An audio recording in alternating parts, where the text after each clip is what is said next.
नमस्कार, आप देख रहे हैं इंडिया पब्लिक खबर और मैं हूं आपके साथ आकांक्षा। विधानसभा चुनाव को लेकर देश की राजधानी दिल्ली में चुनावी अखाड़ा सज कर तैयार है और आज से महज 7 दिन बाद वो वक्त भी आ जाएगा जब जनता अपने वोटिंग के अधिकार का इस्तेमाल करते हुए सभी दल के उम्मीदवारों की किस्मत का फैसला करेगी और किसी एक को सत्ता की गद्दी सौंपेगी। और सत्ता पाने की इस रेस में खुद को आगे करने के लिए इस वक्त सभी पार्टियां अपनी अपनी जोर आजमाइश में लगी हुई हैं और एक दूसरे को कड़ी टक्कर देते हुए अपने फेवर में हवा बनाने का काम कर रही हैं। मगर इन सब के बीच बसपा सुप्रीमो ने ऐसी गुगली डाली है कि सभी विरोधी दल दिल्ली के चुनावी रण में चित होते नजर आ रहे हैं और बसपा का हाथी अब दिल्ली के चुनावी मैदान में अपनी धीमी पड़ी चाल को तेज गति देने के लिए यलगार कर चुका है। तो वहीं बसपा के सामने यूपी से लेकर दिल्ली की सियासत में चुनौती के रूप में बनकर उभरे आजाद समाज पार्टी कांशीराम के मुखिया और नगीना सांसद चंद्रशेखर आजाद को टक्कर देने के लिए बसपा सुप्रीमो मायावती ने जबरदस्त काउंटर निकाला है, जिससे नगीना सांसद चंद्रशेखर आजाद की राह दिल्ली में आसान नजर नहीं आ रही है। दिल्ली की 70 विधानसभा सीटों पर होने वाले चुनाव को लेकर काउंटडाउन शुरू हो चुका है और इसके साथ ही सियासी सरगर्मियां भी तेज हो चुकी हैं। एक तरफ जहां सत्ता में बीते लगभग एक दशक से काबिज आम आदमी पार्टी के सामने एंटी इनकम्बेंसी को बचाते हुए बीजेपी और कांग्रेस से अपनी सत्ता की पकड़ को मजबूती देने की कोशिश की जा रही है, तो वहीं कांग्रेस और बीजेपी पूरी जी जान से आम आदमी पार्टी को सत्ता से बेदखल करने की जुगत लगाती दिखाई दे रही है।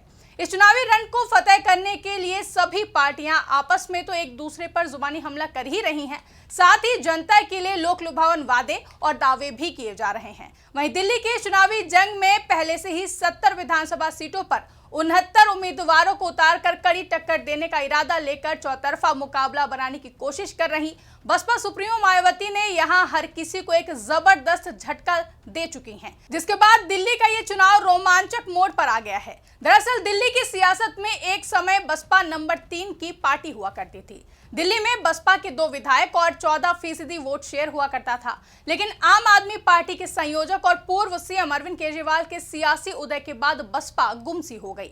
बसपा सुप्रीमो मायावती लंबे समय से बसपा की सियासी वापसी की तलाश में है, लेकिन ना तो पार्टी दिल्ली में ही कमाल दिखा पा रही है और ना ही यूपी की सियासत में।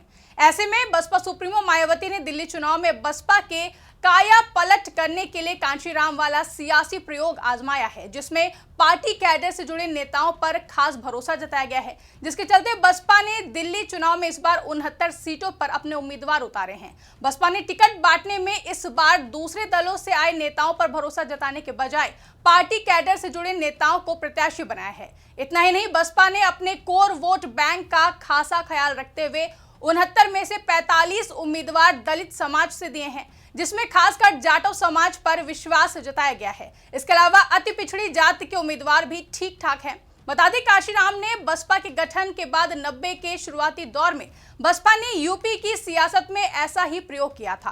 कांशीराम ने अपने कैडर के नेताओं को टिकट देकर चुनावी मैदान में उतारा था, जिसके जरिए बहुजन समाज के बीच सियासी और सामाजिक चेतना जगाने में कामयाब रहे थे, जिसके बाद अब बसपा के देश भर में सिमटते जनाधार को दोबारा से मजबूत करने के लिए बसपा सुप्रीमो मायावती ने कांशीराम के तर्ज पर ही दिल्ली के चुनाव में ये सियासी प्रयोग किया है, जिसके लिए दूसरे दलों से आए हुए नेताओं पर भरोसा जताने से ज्यादा पार्टी कैडर से जुड़े युवा नेताओं पर विश्वास जताया गया है। बसपा ने दिल्ली की 69 सीटों से 45 सीटों पर दलित समाज से प्रत्याशी दिए हैं। इसमें 12 सीटें दलित समुदाय के रिजर्व वाली हैं, जबकि 33 सीटें अनरिजर्व हैं।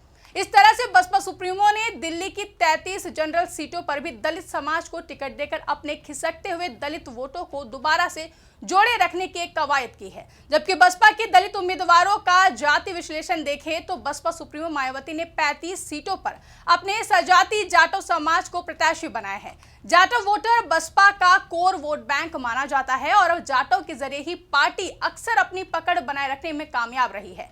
बसपा सुप्रीमो ने जाटव समाज के अलावा वाल्मीकि और खटीक दलित समाज से भी उम्मीदवार उतारे हैं, जो दिल्ली के कुछ क्षेत्रों में महत्वपूर्ण वोट बैंक हैं। इतना ही नहीं, बसपा ने इस बार दिल्ली में ज्यादातर युवा नेताओं को टिकट दिए हैं, जिसमें 40 साल से कम उम्र के 30 से भी ज्यादा प्रत्याशी हैं। वहीं तमाम रिपोर्ट्स के मुताबिक बसपा का कोई उम्मीदवार ऑटो चालक है तो कई गुमटी लगाते हैं।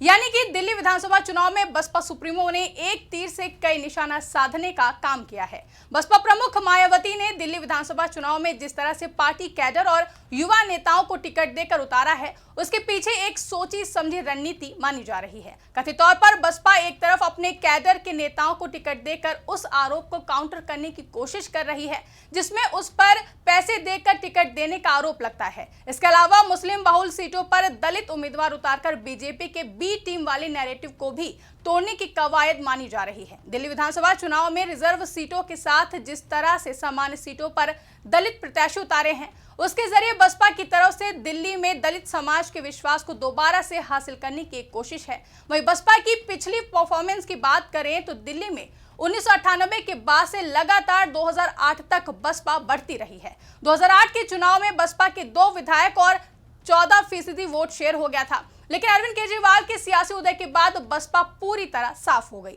दलितों का वोट भी बसपा से छिटक कर आम आदमी पार्टी के साथ चला गया।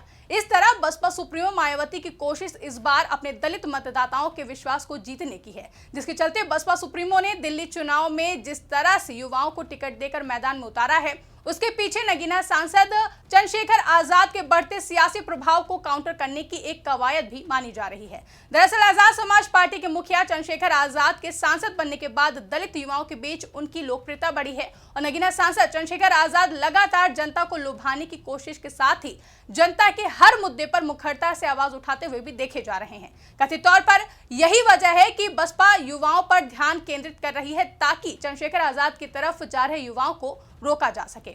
वहीं दिल्ली विधानसभा चुनाव की जिम्मेदारी बसपा सुप्रीमो मायावती ने पार्टी के नेशनल कोऑर्डिनेटर और अपने भतीजे आकाश आनंद को सौंपी है, जो दिल्ली में 3 चुनावी रैलियां भी कर चुके हैं। इसके अलावा बसपा सुप्रीमो मायावती ने दिल्ली को 5 जोन में बांटकर अपने वरिष्ठ नेताओं को भी लगा रखा है, जिसमें सुदेश आर्या, सीपी मसन, धर्मवीर अशोक, रणधीर बेनीवाल और सुजीत सम्राट जैसे नेताओं को जिम्मेदारी सौंपी गई है। इन्हीं 5 नेताओं के कंधे पर पार्टी उम्मीदवारों के चुनाव प्रचार अभियान की योजना बनाने के साथ साथ नुक्कड़ सभाएं और घर घर जाकर वोट मांगने की जिम्मेदारी है। तो वहीं बसपा सुप्रीमो मायावती खुद दिल्ली में हर दिन बारीकी के साथ मंथन कर रही हैं, लेकिन अभी तक चुनाव प्रचार में नहीं उतरी हैं। जबकि बसपा सुप्रीमो के तमाम कोशिशों के बाद भी बसपा के लिए दिल्ली चुनाव की राह काफी कठिन और मुश्किलों भरी नजर आ रही है। कांग्रेस से लेकर बीजेपी और आम आदमी पार्टी के बीच त्रिकोणीय मुकाबला होता नजर आ रहा है। तीनों ही दलों की नजर दलित वोट बैंक पर लगी हुई है, जहां बीजेपी ने इस बार 14 दलित, कांग्रेस ने 13